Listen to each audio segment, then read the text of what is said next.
Olá, tudo bem? Seja bem-vindo ao canal Meu Momento com Deus. Nessa ocasião nós daremos continuidade ao nosso estudo guiado, ao nosso estudo da lição. Você é meu convidado a junto comigo nos aprofundarmos naquilo que com certeza eu creio pela fé ser a vontade de Deus. O quê? Estudar a sua palavra e dessa forma conhecer mais e mais o nosso Senhor. Antes de nós tomarmos conhecimento do tema de hoje, né? Eu quero convidar você a orar comigo. E logo em seguida a gente cai por cima do estudo guiado. Vamos orar então? Senhor Deus, estás nos céus, muito obrigado, Pai, por mais uma oportunidade de poder estudar a Tua palavra. E nessa ocasião, mais uma vez, a nossa mente, o nosso coração esteja intimamente ligado a Ti e que nossa atenção esteja devidamente em Ti. Perdoa os nossos pecados, fica conosco, dá-nos a presença do Teu Santo Espírito. É isso que nós te pedimos em nome de Jesus Cristo. Amém. Pois muito bem, o tema de hoje, de quarta-feira, é o tema A Parábola do Dono da Vinha. Hoje nós vamos dar, de certo modo, continuidade, né, ao que estudamos no tema de ontem. Inclusive, se você não estudou, tem aqui alguns vídeos, né, para você visitar, né, que é exatamente os últimos temas que foram estudados. E o tema de ontem casa com o tema de hoje. Foi apresentado aqui o contexto bíblico do Evangelho de Mateus. Mateus capítulo 21, verso 33 ao 39. Olha só o que diz, ó. Ouçam outra parábola. Havia um proprietário de terras que plantou uma vinha.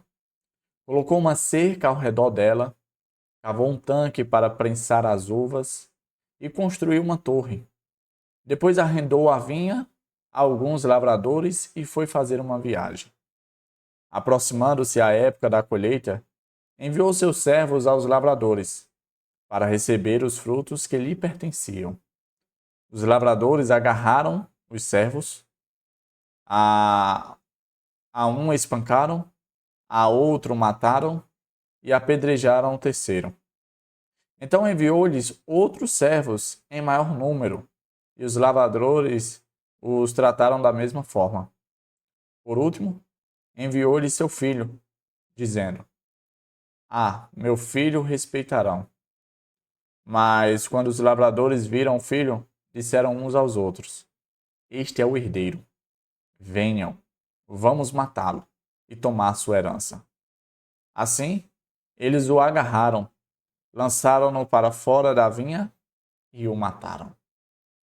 Esse contexto, essa parábola contada aqui no Evangelho de Mateus, de certo modo, é Jesus ampliando a história que foi apresentada ali no livro de Isaías, capítulo 5.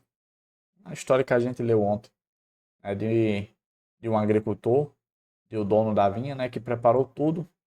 E ali, infelizmente, ele só colheu uvas bravas, uvas azedas, ou no contexto original, uvas podres. E aqui a gente vê Jesus apresentando a mesma realidade, né, porém com, vamos dizer assim, um contexto um pouco diferente. Ao invés de fazer referência aos frutos, Jesus ele coloca no lugar dos frutos podres os lavradores que se aproveitaram da boa vontade do dono da vinha e de certo modo tomaram a vinha à força, né? Roubaram a vinha, né?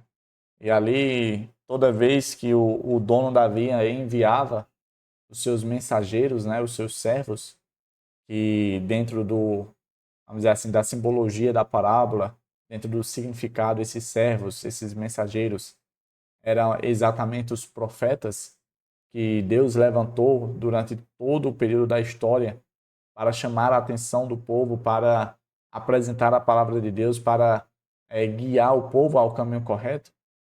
O que a grande maioria das pessoas fizeram com esses mensageiros foi exatamente o que foi apresentado na parábola. Eles trataram com violência, eles apedrejaram, eles mataram, e assim procuraram silenciar aqueles que representavam o próprio dono da vinha.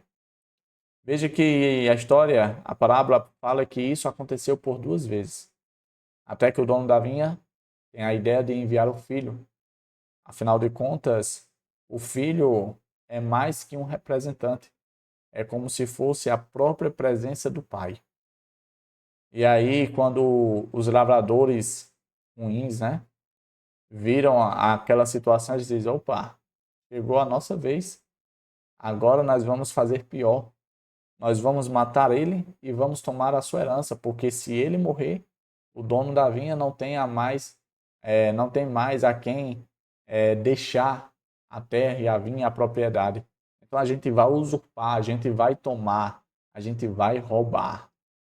E foi exatamente isso que Satanás e todos aqueles que se tornaram adeptos ao seu plano fizeram com o Filho de Deus, com Jesus Cristo.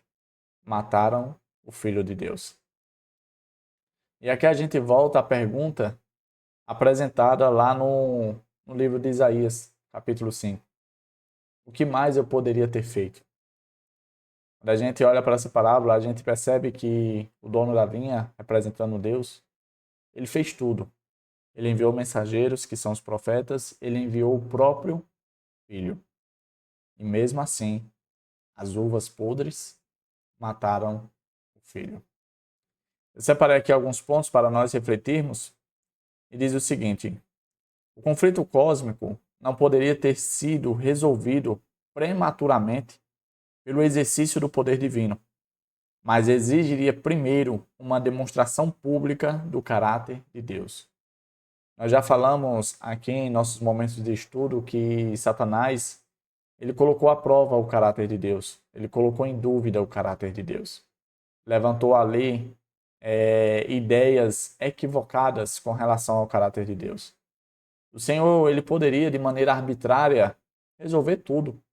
Bastava, quem sabe, um pensamento, a vontade de Deus. Mas ele não se utilizou do seu poder. Ele deu tempo ao tempo e deixou que, de certo modo, o pecado se desenvolvesse e, por meio dessa situação, ficasse comprovado quem de fato estava com a razão, quem de fato era o lado correto a ser escolhido. O outro ponto que eu destaquei diz o seguinte: por meio da cruz, ele pôde nos conceder a justificação, sem comprometer sua justiça e seu amor perfeito. Dentre as muitas formas que, quem sabe, eu e você poderíamos eleger aqui como maneira em que o nosso Deus poderia lidar e resolver com essa situação, nós temos que chegar à conclusão e crer que, de fato, o Senhor escolheu a melhor e única opção. Porque não somente ele respeita a sua lei, mostrando para Satanás e todos aqueles que se colocaram em oposição de que a lei de Deus é perfeita, santa e justa, como também ele expressa o seu amor vamos dizer assim, na maior expressão possível. Em outras palavras, a forma, o modus operandi de Deus foi o equilíbrio perfeito entre a justiça e o amor. E foi dessa maneira que ele não apenas nos redime, mas nos justifica diante de Deus, tornando eu e você, novamente, os filhos com a condição perfeita e aceitável diante de Deus. O terceiro ponto que eu destaquei diz o seguinte: o evento da cruz mostra que Deus fez todo o possível para reduzir e eliminar o mal, mas sem destruir o contexto necessário para que o amor autêntico se desenvolva. Como nós sabemos, Deus ele não criou robôs. Ele criou pessoas livres, seres racionais e seres passíveis de escolha. Eu e você.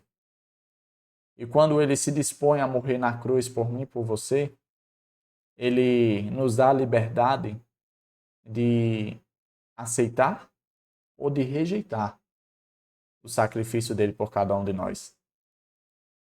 É exatamente isso que a lição de hoje tenta chamar a minha e a sua atenção.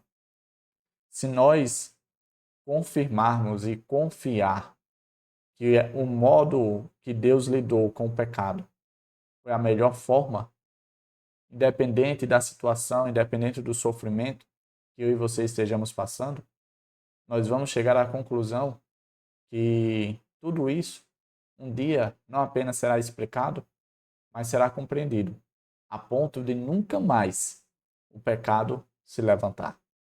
O último ponto diz o seguinte: mesmo experimentando sofrimento no conflito cósmico, devemos lembrar que o próprio Deus é quem mais sofre. De fato, eu e você sofremos muito. Passamos por muitas coisas aqui na Terra. Mas se nós levarmos em consideração a atitude de Deus, a condição em que ele se permitiu ficar por mim, por você, a gente vai concluir, a gente vai chegar à conclusão de que, de fato, sim, o Senhor sofreu mais. Porque o Senhor não apenas assumiu uma natureza de criatura, a natureza humana, como também se humilhou perante essa natureza. Você consegue imaginar, dentro da realidade em que nós vivemos, uma pessoa de alto patamar vivendo uma realidade muito, muito abaixo da realidade dela? Isso chega a beirar a loucura, não é mesmo? Porque se uma pessoa fizesse tal coisa, a gente poderia dizer, ele não está no seu juízo perfeito. Por que é que ele está fazendo isso? Ele não pertence a essa realidade. Foi exatamente isso que o nosso Deus fez.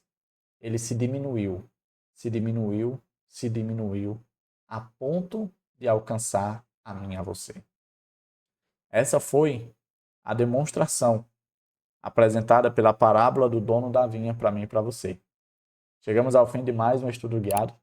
O Papai do Céu continue a nos conduzir para momentos como esse e trazer mensagens e contextos bíblicos como esse, que nos levam a refletir, que nos levam a pensar e, acima de tudo, nos levam a entender que o plano da salvação não é simplesmente um plano de resgate da minha e da sua pessoa, mas também um plano para comprovar o puro e perfeito caráter de nosso Deus. Papai do Céu te abençoe, tá? Eu quero te ver aqui no próximo estudo. Nosso encontro está marcado. Até a próxima e tchau, tchau.